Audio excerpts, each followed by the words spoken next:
Hello everyone and welcome to the annual Halloween special for Illegal Pancake. So we did our Halloween recommendations at the beginning of the month, and we didn't get as many recommendations for stuff for us to review this year, which is fine, I get it. We did get a couple recommendations. My brother, he recommended that we review the movie MD Pope, which if you don't know what that stands for, it's the most disturbing person on earth.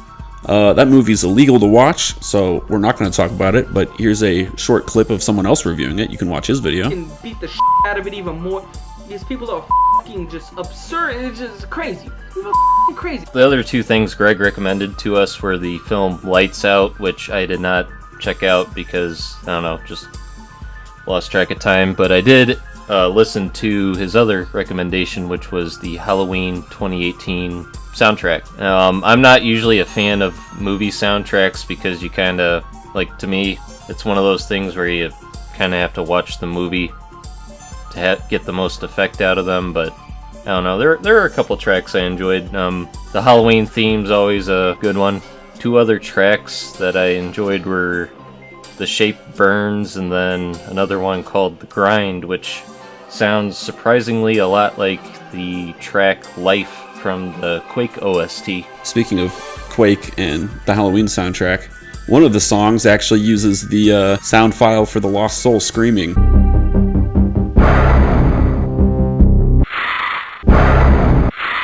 My friend Ty, he recommended that we just review a random DVD from Walmart. That would be fun, but since me and Connor are living in two different time zones right now, that'd be a little difficult for us to coordinate to buy the same cheap DVD at Walmart.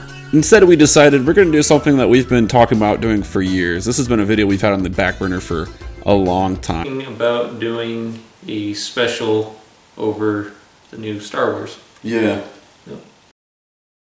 I think we were originally going to review this when Castlevania Season 2 came out, which is so long ago.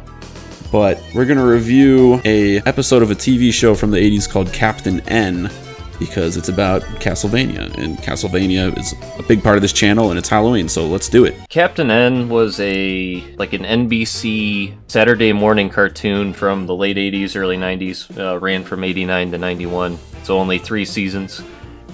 So the basic gist is that there's this guy named Kevin who gets warped into this video game land. The ultimate warp zone brought you here. You mean like Warp Zone 4 in Super Mario Brothers? Something like that.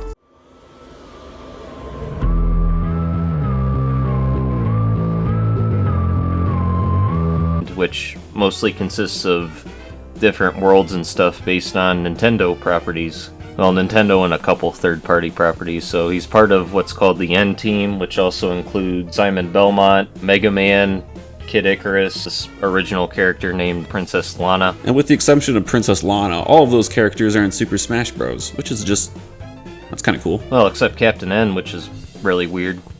Yeah, put him in, do it. Yeah, Captain N, and then like Nestor from Nintendo Power.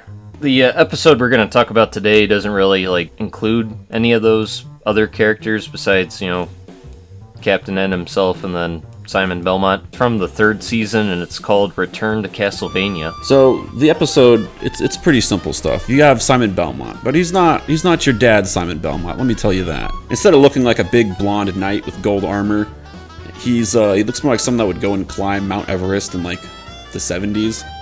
He also has like Donald Trump's iconic dark skin with blonde hair. He's a big doofus. He's like your stereotypical cartoon super vain character. I shall give the orders. Mega Man, shine my boots. Kid Icarus, I could use a little trim. Not too much off the top, however. He loves looking in the mirror, he loves his hair. In this episode, he's getting a special reward from the Poltergeist King. For those of you who don't know who the Poltergeist King is, because you're not a nosebleed like we are, he's a character that is mentioned in the instruction manual for Castlevania 3, but I think that's it. It says that he's the one that guards all of the sacred weapons for the Belmont family.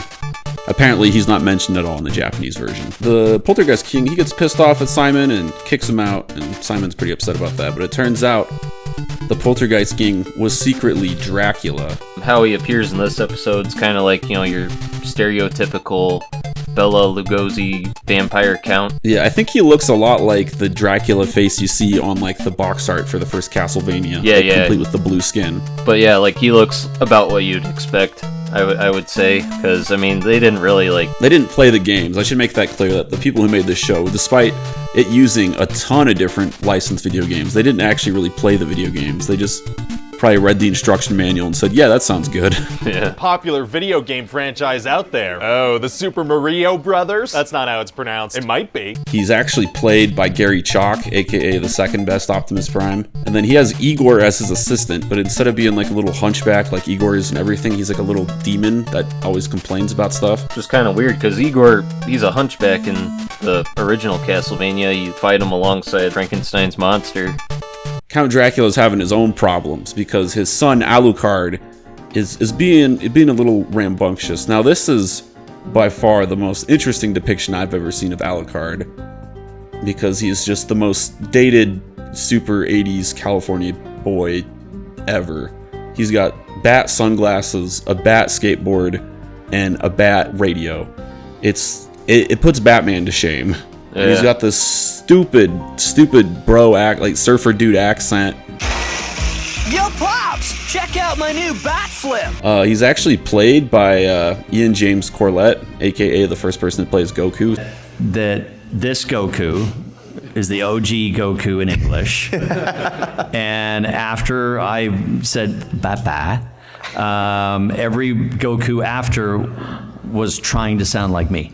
Simon's acting all emo and crap. He goes to like the graveyard where all of his ancestors are buried. He's kind of weeping over Trevor's grave. Captain N is using the most animation budget he can to cheer him up. Captain N moves about five frames this entire episode. And while they're both kind of like talking, while Captain N's trying to cheer him up, they stumble across this little like how do you describe it? Like a little gnome type guy, right, Robbie? Yeah, I think he's supposed to be a wizard, but he's a very short wizard. Yeah. With a big nose and blue skin. And the first time we watched this, I said to you, Rob, guess who this is supposed to be? And you didn't know, right? Mm-hmm. Yeah. No one would. Because it's supposed to be Sypha. This is supposed to be the Spanish chick. Here's a bit of an explanation to this, and you kind of hinted at why this probably came about earlier when you mentioned the Poltergeist King. So, in the instruction manual and actually in the game itself until the ending, Sypha's always referred to as a dude. And the basic idea behind this, I think, is that, you know, kind of like in the Netflix series, she disguised herself as a man to, I don't know, for like protection or whatever.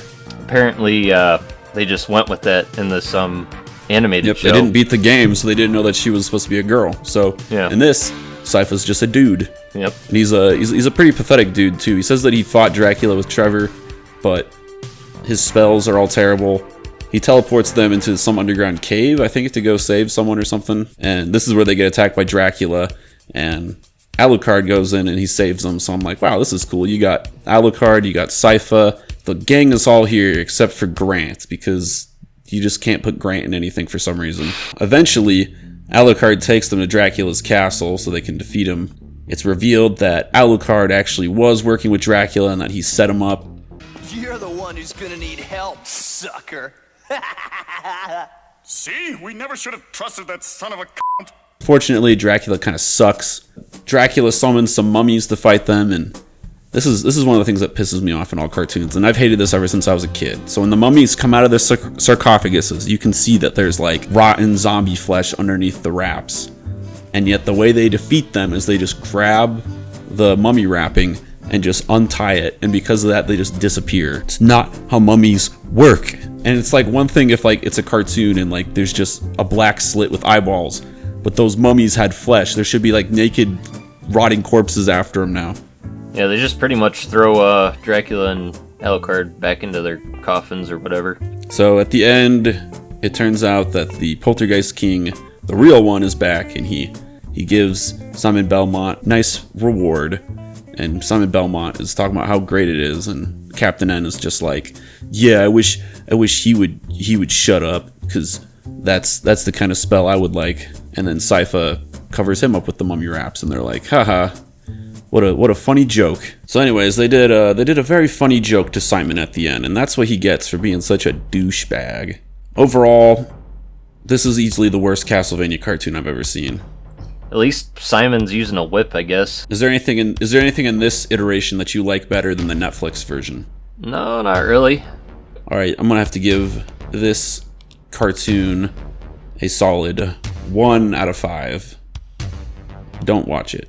1 out of 5. Yeah, I'd kind of agree with that, but I'm kind of going more into it. I think it's the character designs for me. The only one that seems like decent is Count Dracula, like for a kid's cartoon. Then there's freaking Simon and then Sypha. It's like, I know I've given the Castlevania Judgment character designs a lot of crap in the past, but, you know, I'd take those over this. There is a level 0 now. So to follow tradition, we're going to talk about a few other last-minute recommendations. I know Connor has some. So my other 2-ish last-minute recommendations. So one thing that's kind of become a bit of a tradition for my family in the past like 2 years or so, like every Halloween we have like a couple movies we'll usually try to watch. Usually it was just Young Frankenstein, but we've started adding Shaun of the Dead. So it's like a zombie horror comedy. Very, very British. But the unfortunate thing about it being a British film is that I've seen this movie multiple times, yet half the time I can't understand what they're saying, so you might need to watch it with subtitles, or at least have the volume up. But yeah, I recommend that. And then my second-ish recommendation, so I'm kind of going back to something I recommended at the start of the month. So this is like more of a modification to one of my recommendations. I recommended the video game Theresia. Unfortunately, Rob didn't use the North American artwork when he flashed it on screen. I was kind of wondering, like over like in the past couple weeks, like, you know, why did this like get etched into my memory when I first saw it like 12 or so years ago for the first time? And it's because of this damned cover art. So when I was a young kid, I always had this aversion to like Amish dolls because they didn't have faces.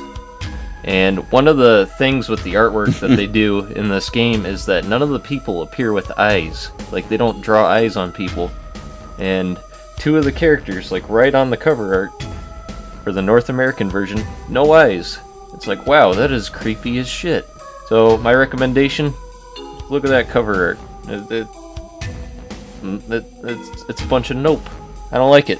Well, that concludes our Halloween special and the Halloween month. So thanks a ton for all those who've been watching and been following. I hope you all have a very fun and safe Halloween. And that's all we have to say. Yes. All right. Take care. Happy holidays. Bye.